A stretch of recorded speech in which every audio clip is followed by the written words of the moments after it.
വയനാട് ഇന്ന് ഭീതിയോടെയാണ് കഴിയുന്നത്. ഓരോ ദിനവും കാട്ടാനയെയും കടുവയുൾപ്പെടെയുള്ള വന്യമൃഗങ്ങളുടെയും ആക്രമണത്തെ ഭയന്ന് ജീവിക്കുന്നു. വയനാടിനെ ആര് കാക്കും? രാഹുൽ ഗാന്ധി എന്ന MP-യോ അതോ സംസ്ഥാന സർക്കാരോ? 17 ദിവസങ്ങൾക്കിടെ പൊലിഞ്ഞത് 3 ജീവനുകളാണ്. വന്യമൃഗാക്രമണത്തിൽ കൊല്ലപ്പെട്ട അജിയുടെ വീട്ടിലെത്തി രാഹുൽ ഗാന്ധി പറഞ്ഞത്, നിങ്ങൾക്കൊപ്പം ഞാനുണ്ട്, എന്താവശ്യത്തിനും എന്നെ വിളിക്കാമെന്നാണ്. അജിയുടെ 9 വയസ്സുകാരനായ മകൻ അലനെ ചേർത്ത് നിർത്തി രാഹുൽ ഗാന്ധി പറഞ്ഞപ്പോൾ അജിയുടെ കുടുംബാംഗങ്ങളുടെ കണ്ണു നിറഞ്ഞു. കഴിഞ്ഞ ശനിയാഴ്ചയാണ് അയൽവാസിയുടെ വീട്ടുമുറ്റത്ത് നിന്ന് പയ്യമ്പള്ളി പടമല ചാലികത പനച്ചിയിൽ അജീഷിനെ കാട്ടാന ചവിട്ടിക്കൊന്നത്. അജിയുടെ മക്കൾ ധൈര്യശാലികളാണ്. അതിജീവിക്കാനുള്ള കരുത്ത് അവർക്കുണ്ടാകും.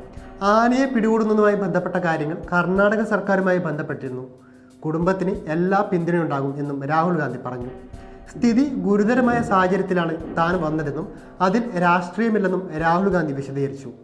വന്യജീവി പ്രശ്നത്തിൽ സംസ്ഥാന സർക്കാർ കാര്യക്ഷമമായി ഇടപെട്ടില്ലെന്നും രാഹുൽ കുറ്റപ്പെടുത്തി. സർക്കാരിൻ്റെ ഇടപെടൽ കാര്യക്ഷമമല്ലാതെ പോയതിനാലാണ് തനിക്ക് ഇവിടെ വരെ വരേണ്ടി വന്നത്. വന്യജീവി ആക്രമണത്തിൽ കൊല്ലപ്പെടുന്നവരുടെ ആശ്രിതർക്കുള്ള നഷ്ടപരിഹാരം വൈകരുത്. നഷ്ടപരിഹാര തുകയിൽ കാലതാമസം വരുത്തുന്നത് ശരിയല്ലെന്നും രാഹുൽ ചൂണ്ടിക്കാട്ടി. വന്യമൃഗങ്ങളുടെ ആക്രമണത്തിൽ പ്രതിഷേധം കനക്കുന്നതിനിടെയാണ് വയനാട് MP രാഹുൽ ഗാന്ധിയുടെ സന്ദർശനം. ആക്രമണ വിഷയം സംസ്ഥാന സർക്കാരിൻ്റെ അധികാര പരിധിയിൽപ്പെടുന്ന പ്രാദേശിക വിഷയമാണെന്നും അതിൽ MP അല്ല നടപടി എടുക്കേണ്ടതെന്നും കോൺഗ്രസ് പറയുന്നു. സംസ്ഥാന സർക്കാർ ചെയ്യേണ്ട യാതൊന്നും ചെയ്യാതെ പാർലമെന്റ് MP-യെ കുറ്റപ്പെടുത്തി രക്ഷപ്പെടാനാണ് CPM ശ്രമിക്കുന്നത്. വനം വകുപ്പിന്റെ ശുദ്ധ അനാസ്ഥയാണ് വയനാട്ടിൽ സംഭവിക്കുന്നത്. പിണറായി വിജയന്റെ സർക്കാർ വയനാട്ടിലേക്ക് തിരിഞ്ഞു നോക്കുന്നില്ല. ഇവിടുത്തെ സംസ്ഥാന സർക്കാർ ഒന്നും ചെയ്യാതിരുന്നിട്ട് ആ കഴിവുകേട് മറച്ചുവെക്കാൻ CPM നടത്തുന്ന പ്രചാരണ വേലകൾ കൊണ്ട് വയനാട്ടുകാരെ തെറ്റിദ്ധരിപ്പിക്കാമെന്ന ധാരണ വേണ്ടെന്ന് കോൺഗ്രസ് പറയുന്നു.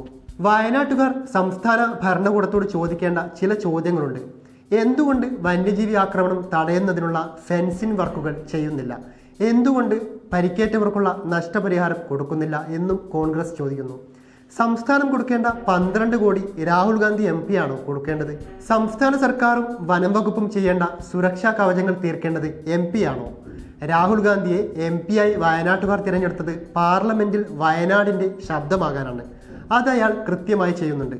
ഏറ്റവും കൂടുതൽ MP ഫണ്ട് മണ്ഡലത്തിന് വേണ്ടി നൽകിയ MP-യാണ് രാഹുൽ ഗാന്ധി. രാജ്യം മുഴുവൻ ഇന്ത്യയിലെ ജനങ്ങൾക്ക് വേണ്ടി സഞ്ചരിച്ച് ഫാസിസ്റ്റ് ഭരണത്തിനെതിരെ പടപൊരുതുന്ന ദേശീയ നേതാവാണ് നമ്മുടെ MP. അതോടൊപ്പം ഒരു MP എന്ന നിലയിൽ ഈ നാടിൻ്റെ എല്ലാ വിഷയങ്ങളിലും നമ്മുടെ ശബ്ദമാകാൻ രാഹുൽ ഗാന്ധി കൂടെയുണ്ട് എന്നാണ് കോൺഗ്രസ് ഫേസ്ബുക്ക് പോസ്റ്റിലൂടെ വ്യക്തമാക്കുന്നത്.